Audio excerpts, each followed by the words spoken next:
потенциална първа теория, това е вероятно волнест мамут или Mammutus primigenius. Един вид, който е живял почти в цяла Европа.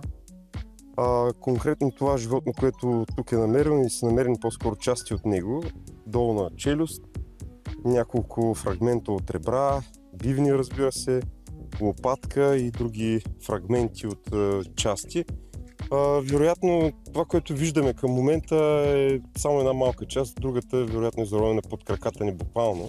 През годините е имало доста намирани, както и такива останки, така и различни съдове и пособия.